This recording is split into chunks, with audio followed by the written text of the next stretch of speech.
Coffee with Caregivers production costs are covered by a partnership with United Healthcare and the National Foster Parent Association. We receive no federal or state funding and depend on our constituents and viewers to help us achieve our goals to provide support and services that meet identified needs within our mission. We would like to welcome the viewers of Coffee with Caregivers to the family. The National Foster Parent Association offers several membership opportunities for individuals, child placing agencies, and state and local affiliates. You can join today or donate at nfpaonline.org. Well, good morning, everybody, and welcome to Coffee with Caregivers. We've got an awesome show today, and as you can see, my guest is here beside me. What an interesting gentleman you are about to meet. I was able to watch a video of a news recording he did in his hometown of St. Louis, I think it was. And he just such an engaging gentleman. And this is Ed Hajim. Ed, we're going to spend some time talking about your really interesting and diverse background and what's happened to you in your life, and talk about your new book. But before we do that, I wanted to show everybody my cup for today for Coffee with Caregivers. And it is your book on That's right. my cup. I'm so excited about this. And I was thrilled when I opened the box. I thought, well, who would be sending something in a box that shape? And there it was, your book, On the Road Less Traveled. So thank you so much for the cup and for the opportunity to visit with you. My privilege. You know, I read a lot of material that was provided to me about you, and there's some formal information here that I would be derelict if I didn't provide to our audience. And it's kind of, you know, a summary of your adult life as a scholar. Somebody was in the military. I don't know if it says that in here or not, but I certainly, in other things that you sent to me. But I want to just give this little background and then ask you to talk about you. So you are so interesting. I'm almost at a loss for words to know how to begin to describe what I've learned about you. So let me just give the part that I guess goes out to everybody that says this is who Ed Hajim is. He's the son of a Syrian immigrant and is a seasoned Wall Street executive with more than 50 years of investment experience. He's held senior management positions with the Capital Group, E.F. Hutton, and Lehman Brothers before becoming chairman and CEO of Furman Selz. Hajim has been the co-chair of ING Barings, America's region, chair and CEO of ING Aeltus Group and ING Furman Selz Asset Management, and chairman and CEO of MLH Capital. Now, I have to tell you, Ed, I've heard of those places, some of them, but not all of them. Certainly, you know, but oh my goodness, okay? So you are now chairman of High Vista, a Boston-based money management company. It says in 2008, after 20 years as a trustee of the University of Rochester, you began an 8-year tenure as chairman of the university's board. Upon assuming that office, you gave the school $30 million, the largest single donation in its history, to support scholarships and endow the Edmund J. Hajim School of Engineering and Applied Sciences.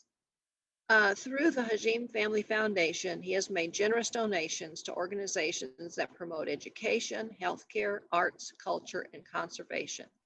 In 2015, he received the Horatio Alger Award, given to Americans who exemplify the values of initiative, leadership, and commitment to excellence and who have succeeded despite personal adversities. So I got excited too when I saw the Horatio Alger Award. We work very closely with them to encourage our foster youth, those who've been in adoption, to apply for their incredible scholarship. Scholarships, wonderful, wonderful They're program. just wonderful, and they're geared so well to these youth that have had adversity Right. and trauma in their backgrounds. And so congratulations on that award. This has Thank been you. Thank you. a really good relationship that the National Foster Parent Association has had with the Horatio Alger Scholarship Program. So it's really nice to meet someone who's actually had one of their major awards from there as well. So, okay, you have a beautiful wife named Barbara, I understand, and 3 children and 8 incredible grandchildren. So that's kind of who you are now, right? What we just talked about. But I think that our constituents, foster families, adoptive families, kinship families, social workers, case managers, therapists, all those people who support families who have children join theirs through foster care for whatever the need, will want to know about who you are, where you started, that background that brought you to be this man that I just described, you know, and how do we get from where you were to here? And I've started your book. Good. Oh, great. I've Good. started it. I haven't finished it yet because I don't have a whole lot of time to read at this point, but I can't wait to finish it because I want to figure it all out and how you manage the resiliency you have, the determination, where it came from, what you drew on. You know, this can be such an inspiration to so many young folks who have had adversities and think that that's kind of what their life's going to be like in the future. And we know that doesn't need to be true. So I'm going to open it up to you, Ed. And if you would tell us your story, I'd love it. I love your questions, but I'll give you a little bit of background. And the reason I've done this is that because I was going to write, actually, I buried it. It's a little bit of an odyssey. When I was 18 years old, this is another communication to young people.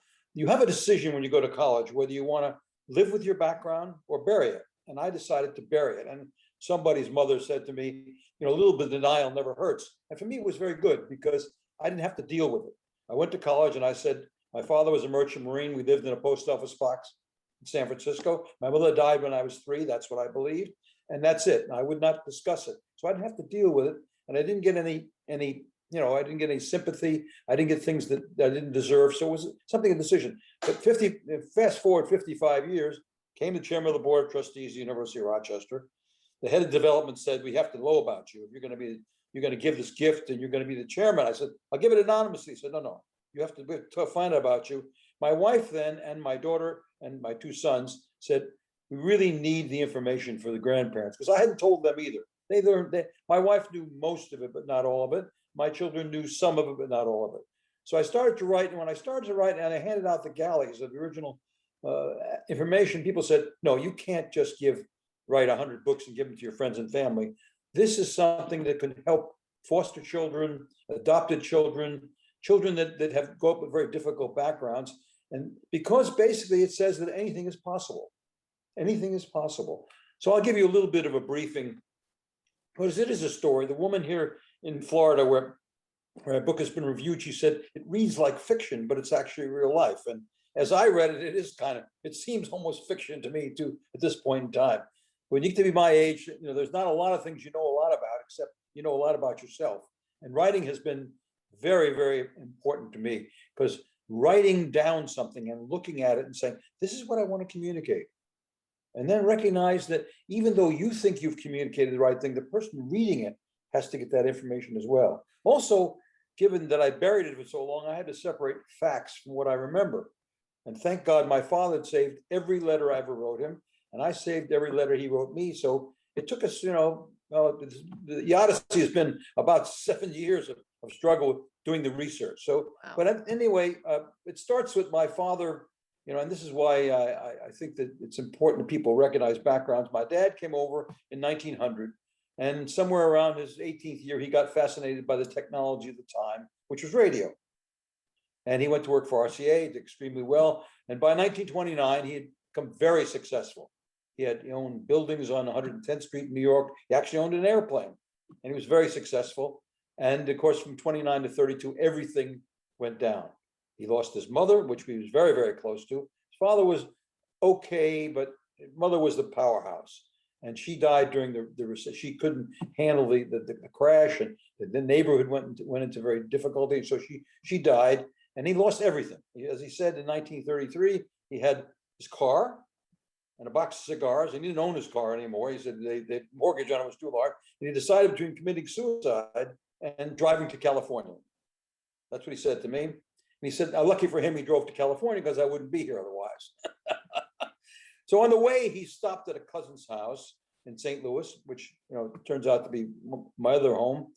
And the cousin had 6 children, and the 5th of which was a very attractive young lady who was 18 years old. And shockingly, with no money and no future, they fell in love. And he got married within 2 weeks and went on to California. That's in the book. It's a long story. I won't go into. Anyway, he was a difficult man, and he was a difficult man because he lost everything. And if you know anybody in your own lifetime who've lost everything, you have demons. And so he was angry, and he had trouble holding a job. And as I said, the only thing that really was worth anything, and during the whole three-year period, was my birth in 1936. But still, Dad was very difficult. He traveled all over the country trying to find a job, didn't. And at 39, my mother, at age 24, asked for and got a divorce, which is shocking in those days. 1939, people didn't get divorced, especially 24-year-old women. Took me back to St. Louis from Los Angeles. And she wasn't terribly welcome at the family because they had 5 other children, and 39 things were difficult and so on. And so she really wasn't really welcomed. My father got $5 a week in alimony and child support and visiting rights on Sunday. So he drove from Los Angeles to St. Louis one Sunday and found me, as he said, unkept, which who knows what was right or wrong, and decided, instead of taking me to a movie, he decided to take me back to Los Angeles. So essentially kidnapping me. And he told me a few weeks later that my mother had passed away. I would never see her again. And I never saw a picture of her. So he never showed me a picture, never spoke. In fact, later on, you'll say in the book, I tried to discuss it when I got to be 14 or 15 years old. He would not discuss it. And so we lived together for a couple of years, although he was a merchant marine. So I lived with neighbors for part of that period. But when the war started, he was drafted or he volunteered to become an officer in the merchant marines. And he spent the next 4.5 years, in the Pacific and then in the Atlantic. And I was put into the Catholic welfare system. Those are my foster homes come to. And I thought it was 4, but it turns out, given the report cards I got, it was 5 different foster homes in 5 different public schools, 5 different Catholic schools. And they vary, you'll see in the book, from being pretty awful. In those days, people took on young foster children for the money, and things were short of money, and they weren't terribly interested in you, to the last foster home, which basically gave me the feeling that there was truly a thing called family. These people, they were called the Robs. They were just lovely, and they were my last foster home. Anyway, that ended when my father came back after the war. I then flew to New York to be with him. We stayed in the YMCA on 34th Street, and that summer I learned the subways and the transportation in New York. We ended up in a hotel in Coney Island, and I went to a school there, PS 106, and things went well for me, but bad for Dad. Dad couldn't find land-based work, so he decided to go back to sea. And actually, it's in the book. In the summer of 47, I actually spent a month or so by myself in a hotel room. I was supposed to go to a particular person's home. She couldn't take me. And then in September, she decided she couldn't take me at all. And he, from the sea, actually found an orphanage for me. And I spent the next 7 years in 2 orphanages. And as I said, that brings me to when I was 18 years old. I had done well in school. And luckily, I'd been when I went from one orphanage to the other, it was a good orphanage.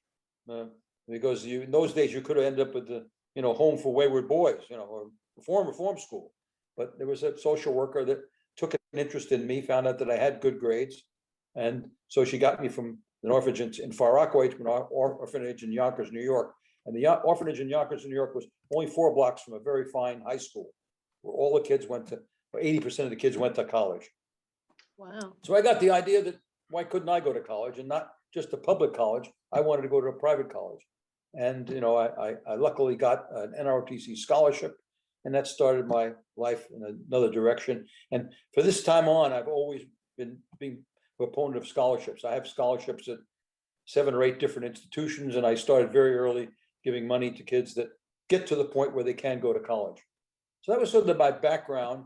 And, what I want to communicate to young people in foster homes and orphanages and so forth is that although the background is difficult, what you do develop is your advantages become disadvantages. The disadvantages become advantages. Think about it. If you go live in 15 or 20 places, but before you're 18 years old, you become very adaptable. And that's a real advantage in life. When I went from job to job, as you'll see in the book, I changed jobs. I embraced change because I'd had so much change as a child. And so this was a big advantage. Resilience. I mean, it's corny, but going from one schoolyard to the next, you develop resilience. You get pushed around in each one of those schoolyards, and you learn what resilience is, you learn what perseverance is. And then long term, you have empathy. When someone comes into your office and you look at their resume and they've had a tough childhood, you can communicate with them. And then really right now, in the last 20 years or so, you have the one thing that I think is the most important thing that you get from a background like mine, you get gratitude. I'm truly thankful for everything that I have.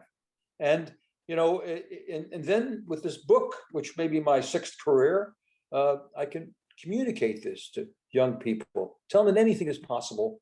Education is the solution to almost everything. You must have education. And then I get into the concept that things of what I call the 4 Ps, follow your passion, establish your principles, find partners. Partners are key. You talked about my wife, Barbara. I'm married for 55 years, and it wasn't for her, I wouldn't be here. I mean, I say that very, very, very straightforwardly. I love her yesterday, love her more than yesterday and less than tomorrow. She's a wonderful woman. She's been involved in every decision I've made. She's my partner. But taking that to other parts of my life, I found that I was only as good, and you know this too, as the people you surround yourself with. Right. I had good partners, I was successful. I had no partners or the wrong partners, I failed. And that's in the book too. So these are the kinds of things. And then finally, I believe people should have plans. And those are what I call it. I say, sit down and write down where you want to go and how the hell you think you're going to get there. I know, man, there's a famous expression, it's a Chinese Yiddish expression, I guess it's, man plans and God laughs. But if you know where you think you're going, it will help you when you make a turn in the road. And I say in the book also, a bend in the road is not the end of the road. You'll see in my book, I failed very early in my life. In my early 30s, I started a company and I was full of myself. I'd been very successful and I failed. And failure early is a gift. It really is. If you fail early, you learn. My middle son says it so clear. He says, Dad, I have 2 types of experiences. One is success and the other is a learning experience. And it's true. That's right. So, I'd rather get some of your questions out. That's sort of a thumbnail of the 250 pages. I do have 8 grandchildren and 7 grandsons. And that is my legacy. That's the greatest legacy ever. Because when I entered high school at age 14, I weighed 80 pounds and I was 4'10". And, I didn't think I'd ever have a family and a house and, all that kind of stuff that people have. And, and as I ended up very, very luckily, very successful. And, and now I'm trying to give back, and I'm giving back. I've given back, in terms of education and contributions to charitable organizations, but I want to give back personally. I mean, I'm now involved in a group called Wiley. You probably know them in Boston. They take foster children who are in their first year of college and counsel them. Woman, Judy Alpern, has 72 students now in the Boston area. The book has opened up this whole new area for me now. And when I get on the box with those young people, it's just wonderful because I can inspire them because they can look at me and say, if he did it, I can do it. I can do it. And that's the story. It's not everybody's going to be as successful as me, and some people will be more successful, but they know it can be done. And it's each person to his own sort of path. But I do believe just feeling that it can be done. I want to translate to people that communicate to people, try not to be a victim. You know, when something goes wrong, don't spend your energy analyzing how you've been a victim. Analyze what to do next. So those are some of the things. I just soon answer ask a mean question. Well, I don't know about a mean question, but one of the things I saw where was you said your lack of a present family forced you to seek out external mentors and better understand the need for partners and people who cared. And I think that's such an interesting view, having parented for 27 years. The last 10 years, we fostered all teenagers. And their perspective was sort of like the opposite of that. You know, I mean, it was, there was a lot of anger. There was a lot of poor me. You know, nobody cares about me. Nobody loves me. Nobody ever will. I mean, those kinds of things. And we had to really work with each child, being as unique as each one of them was, to help them, you know, try to come around to the perspective that, well, first of all, family can be made up of anybody, right? Right.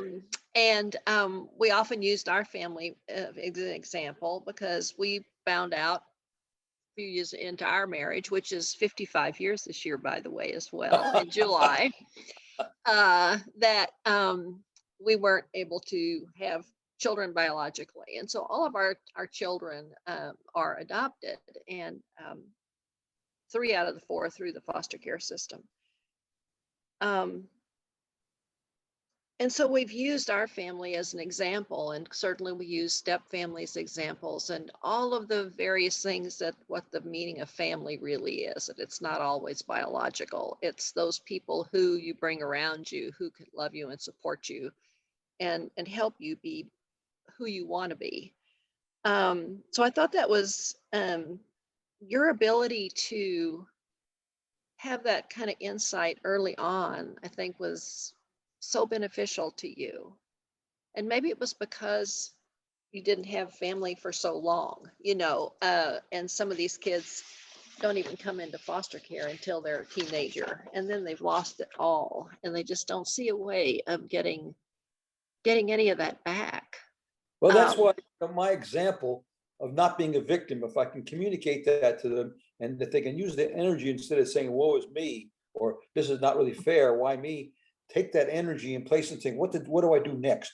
How do I get out of this? And that's the essence. People say, how did you get out of it? Well, first of all, I wasn't a victim, but I did have, just like you have provided, I had some mentors, and I had this Rob family showed me what a true family could be like. Then I went to the second orphanage, had the headmaster, whatever he was. He was really interested in us kids, and I was angry. I had some positives. There were some disadvantages became advantages, but some of the disadvantages stayed with me. I was angry, but again, take your anger, instead of putting it externally, put it internally and drive yourself toward success. Because it's energy. Anger is energy. And I would try, if things went wrong, and I can go through my first year. You might have some fun with this. I arrived at Rochester, with a wrong haircut and a black leather jacket and a suitcase full of the wrong clothes, and my euphoria lasted probably half an hour. As I was walking to my dormitory, all the kids were being unloaded by their parents, instead, I was all alone. I'd drive by bus or something. And I got to my dorm room. My roommate was not the best of all persons. And he wasn't a talkative. He was a physics major that eventually flunked out. It was kind of unfortunate. Nice fella. Anyway, the first week was rush week for fraternities. I got rejected by all the fraternities because I obviously had some of the wrong manners and some of the wrong clothes and I felt badly. I mean, you exude when you feel worse than you really are. That's one of the things I also say. You feel worse. People don't see all that ugliness. It's just you feel worse. And then I obviously I was a reasonable student, but I walked in my calculus class, and I had been a top student in high school. I mean, I got 100 in all my regions except spherical geometry, and I got 93 in that. So I was really and all of a sudden, I wasn't the best student in the class anymore. I was kind of in the middle, so that was a downer. Then my English professor, immediately gave me a D in my first paper because I didn't realize that's what they always did in those days. They always give you a very low grade to start off. I didn't know. Motivator. I banged around, Then my football team, I was on the football team for the dormitory, which we lost all of our games, And then I did make the freshman basketball team, but I was so small, I never played. I sat on the bench the whole time. So it wasn't exactly your great experience first year, but I got through it. And very funny, but I arrived and one of the things was a humorous point. I looked around, there were no girls. Turns out the girls' campus was 5 miles away. Oh my gosh. So I volunteered, they're putting together a committee to move the girls' campus to the men's campus. I became one of the prime drivers in the integration committee, integrating the girls. So that was fun. And then I made the freshman baseball team and I played very well. So by the second year, and I could tell you the horrible Christmas experience. If you want to know Christmas experience, my father calls me and says, "I'd like to have you come to San Francisco." It turns out that if you wore your uniform, I was an NRTC person, I was able to ride the train free. Train from Rochester to San Francisco took 3.5 days. Stopped in Chicago 12 hours overnight. Spent a couple of days with them, which weren't terribly, wasn't the most congenial experience. Got back on the train, another 3.5 days in my uniform. I arrived just in time to wait tables New Year's Eve. That I'm gonna make some money. So it wasn't a great 4 or 5 months, but I overcame it. The second year I played baseball. My grades ticked up. The English professor finally communicated with me that you weren't really that bad. So I got C's and B's, and then the calculus class I got through it and so forth. And by the second year, I was pledged by a couple of the fraternities and things went on. So the same thing happened, later on in life. So one of the things I want to communicate is sometimes when you do everything right, it could still turn out wrong. And if you just don't victimize and just go forward, so what's next? What else can I do? In my case, and I should describe this in the book, Lehman Brothers, I did everything right at Lehman Brothers. I mean, I really did a job. I mean, from a business point of view. But it turns out the boss and I, the guy who wanted to take over the company, and I didn't get along. That's in the book. He said he hated me, so that was good. All right. So I then unfortunately did everything right, but I had to leave. And then I got my dream job, which was being the chairman of the board of a medium-sized investment bank. And it turned out that it was really wonderful. I mean, I had a chance to really build a company, which I really love doing, and so forth. So these are the kinds of things that I want these foster kids, and it's not easy because when you're a foster kid, you look out and you look at and say, can I really be that guy on the silver screen? Can I be Cary Grant or Clark Gable or John Wayne? Anything may not quite get there, but you can move in that direction by taking that energy and place it on the next thing that's going to happen. And none of these things are easy, and there's no such thing as a straight line for success. So, people say so far. I mean, I started with my book, and I'm getting so much good feedback that I'm obviously continuing because, as my wife says, you don't have to do this. I have lots of things I can do. I'm still chairman of a company up in Boston. I love what I do there, but this is a whole new experience for me because as a financial person, I never got on television. I never went on radio. I believe that publicity was the next step before jail. I want to do my job, and stay with the game. Yeah. And now it's scaring me because there was a principle on my wall that said to live happy is to live hidden. And even as a CEO, because you get out there, you say something, and somebody's whoa. Oh, that's right. Especially in today's world where you're right. Every word and gesture is questioned. Right. So when I decided to do this, my daughter, who's a professional, she's a professional she's one of the senior people at TED Talks, and so she said, "I'd be careful," because she trains people on how to speak, and she knows that I'm a little garrulous at times, and so, and I guess I'm old too, because things have changed. What you and I could have said 20 years ago, we can't say it. So anyway, I always kid about this. I love to tell jokes. You can't tell jokes anymore because even the chicken, if you tell chicken jokes, they get upset. That's right.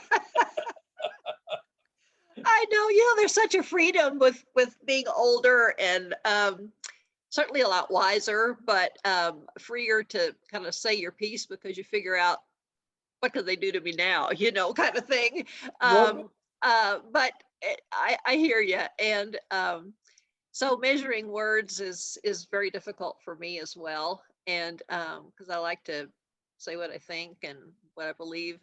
But sometimes you do have to be careful. So your daughter is absolutely right. Right. Ed, our time is getting short, and there's one thing that I wanted, if you wouldn't mind. One of the things that I haven't gotten to yet in the book is the unknown, and that you had an unknown that played a major part in your life. It was a long kept secret that you couldn't possibly have imagined was revealed. Um, can you talk to us That's why it's about that? a little bit of a fairy tale. My father said my mother died when I was 3, Right. and I believe that. I told everybody that, and so forth. But when he died, he left a suitcase full of letters, and I started to go into them. They didn't have good feels of things, so I closed them up. And 25 years later, my wife, who throws things away, I don't know if you're that way, she came in and said, I'm throwing the suitcase away unless you look in it. Luckily, we were in Connecticut and it was a rainy weekend, so I went into it and I started, I didn't want to do that. Then I saw a pile of yellowed letters. I went through there, sure enough, was communication between my mother and my father. And in there was the divorce papers. The letter said, we're getting divorced. And so she didn't die. So I hired a detective, and I gave him, the name Hajim. By the way, that's a sad story. Hajim sounds much better, but it's Hajim. Hajim. Oh, okay. Well, my apologies. I didn't know that. So when sorry. they named the school, I got a little sidebar here. When they named the school at Rochester, one of the reasons I was happy about this is that people could suffer with the pronunciation of my name, like, for I have all my life. Hajim's much nicer, it's a great sounding, but it's unfortunately like yelling for Jim, Hajim. Anyway, so I gave him the name, and they came up blank, blank, blank, blank. And finally, after about 6 weeks, he found a woman who was 81 years old, and she met all the requirements. Her name was Hoffman, though. They went back and looked at her marriage record. She had luckily kept my father's name when she got married. And so I found my mother, and we spent about 6 weeks deciding whether we want to take this woman into our family, because my father had given the impression that she was not a good lady. She hated children. He had a lot of negative vibes. And so we want to take this person in. And also, she may reject us. So do we need that? And I had, I was running my own company. I had 3 children, 3 or 4 grandchildren. I had a happy life. Why do I want to do this? But we decided to do it. And I wrote her a letter and said, by the way, I think I'm your son. And she came back and she called us, and we flew out and saw her. And I remember ringing the doorbell. I said, this is your son, 57 years late. It was 57 years late. And given my wanting to live hidden, that day, some woman was on the front page of the St. Louis newspaper, had discovered her mother after 25 years. And I was here 57 years. So I kept it quiet. I didn't tell anybody. And we developed a relationship. She was a woman who was very practical. In fact, early on in the book, it'll say, when I was kidnapped, she was thinking and not feeling. And my father was feeling and not thinking. And she felt that, given the lack of reception in her own home, that I might be better off with my father, even though she had legal custody. She was thinking. And when we met, you could tell that she was a very practical woman. There was no emotion initially. Then a couple, 3 hours later, we got pretty emotional. But, it was 50 years. She, first of all, had invited 2 of her nieces, who, when I was 3, they were 6 and 7. They were there. They were in their 60s. And she invited her son from the second marriage. She said, Phil, remember that brother you always wanted? She never told him about me. And we've become very close friends. He's a doctor in Lexington, Kentucky. But, so meeting her, and we spent 12 years together, and she was a wonderful lady. And by the way, I knew she was my mother. First of all, in St. Louis, very few people talk fast. She talked fast. I talked fast. She also was tilted over a little bit, like my wife drives my wife crazy. I'm tilted over a little bit, and she rhymes. She tells jokes, and we really got along really well. And she kept saying, I'm not really your mother because I didn't spend the time with you, but I had to call her every Sunday. If I didn't, I missed a Sunday, she'd say, long time between drinks of water. But she was very good. And Barbara's mother was still alive. She was in her 90s, and Barbara had an aunt who was in her 90s. So the 3 old ladies got along really well. And they lived together for 12 years until they started passing away. And it was actually a great experience. And so she had a couple of great grandchildren, which she wouldn't have had otherwise. And her son had 3 boys. So we had another additional family. So it all turned out really well. And, and she said that her husband had passed away about 2 years before I found her. And she said it was the right time. So I've been very lucky. You know, in my book, I have a great quotation that says, skill is important, but luck is essential. And it was the right time to find her, you know, and it was the right time for me to get together because I was father, all my kids were out of the house and so forth. So it was a chance that I could cope with that. But it was really a very lovely experience and unusual. I mean, you know, when do you discover your mother after 57 years and develop a relationship with her? And, you know, she and my wife got along extremely well. And you should have seen these three old ladies in their 90s. You know, we transferred them to Nantucket, where we have a place, to Florida, and they got along just fine. And it was really wonderful. So they developed a relationship. So it all worked out pretty well. And I say, yeah, I talk to my brother, my half brother, every week without fail. You know, so it's been I'm very, very lucky in that respect. That's wonderful. Your family But it was a secret. There was a secret in the book, and you know, we get a kick out of we go into, you know, some of the things that she and I discussed when we first met. So, well, I'm anxious to get to that part. I think you'll like it. It reads like fiction, so it'll go quickly. Yeah. Well, our oldest daughter was adopted through an unwed mother type program, and when she was 15, she wrote me a poem and saying, you know, Mom, I just need to know more about who my birth mother was. And I've got all these questions. And so my daughter has these really big, deep dimples and kind of bowed legs and kind of brown skin. And so she had so many questions. And so we went on the journey with her to find her birth mother, and we did. So long story short, she wound up with 2 half siblings at that point in her life, which was wonderful. Her mom, when we met her, my daughter said to her, so her mom says, well, what are your burning questions? And so my daughter said, well, I don't even have to ask about the dimples because I've got your dimples. She said, the other thing is I've had bowed legs since I was a little girl, and I danced and did all kinds of things to try, you know, make that better, and they are. And so the mom got up, she had on one of those broomstick like skirts that went down to her ankles, and lifted it up, and there was the bowed legs. And you know, it was just those were priceless moments for our daughter and for our family. And then we moved forward until that was, oh my goodness. So my daughter was 16 at that point when we met her birth mother. Moved forward to when she was 47. She's 50 now. Don't be mad at me that I say this on this show. But she was able to finally track her birth father, which the mother had not been honest about over all those years. And actually found the family through Facebook, which is incredible how some of that works nowadays. But she wound up finding that she has 7 other half siblings. So for the last 3 years, it has been just a marathon of meeting these siblings and their families, right? I mean, what an incredible journey they are all on, right? So I understand. You understand. You really can understand. Yeah. Gone through the thing, right? And we've got to meet some of them already, and so it's been wonderful. But you know, the interactions are so important, and it has answered a lot of questions for her. Questions she didn't even know she really had. You know, but she just says, "Mom, I feel so complete now. For some reason, I just never really felt complete, but I really feel complete now." So. You know, exactly the feeling. You know, I can associate. I have empathy because I felt complete. I felt half. You know, I wasn't all my father. I didn't know, you know, right. where the other half was. You know, right. And you know, Dad had certain characteristics which I have, and you know, now I found that my mother, and it was very important. Yeah, my son, my son-in-law is adopted, so he made the trek to find his birth mother, and that's very healthy. I think it's healthy. It isn't simple though. It isn't simple. No, no, it isn't.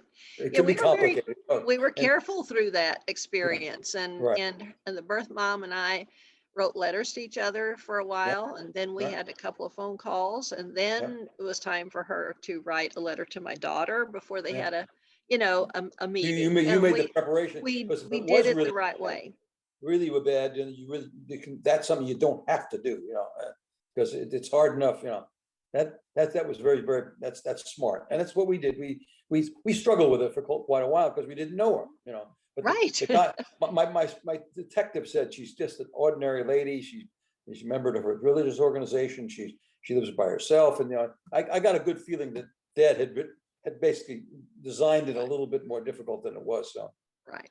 but that's what you've just done with your life and foster parents. That's key, because you really change someone's life. And that's why this Wiley organization, they require the foster kids to talk to somebody once a week. Wow, that often. That's incredible. Each counselor has 8 or 10 kids. And these kids are at MIT and Tufts and Boston College and so forth. But if they get in trouble, so the problem with kids, they don't flunk out academically. You know this. They flunk out socially, yes, emotionally. And that's where you need the help. And so that they have somebody to talk to on a regular basis, it really works. And so that's amazing. Yeah. And and then I met all of them, and they started relating, and I'm starting to get letters and emails from them. And it's really it pays the bills. The little girl called Miracle wrote me a nice note and sent me her book, and I could see that that it affected her, seeing someone like me, given what I've done. And I always tell people, you got to have luck. And I also believe in what I call context too. What period of history do you live in?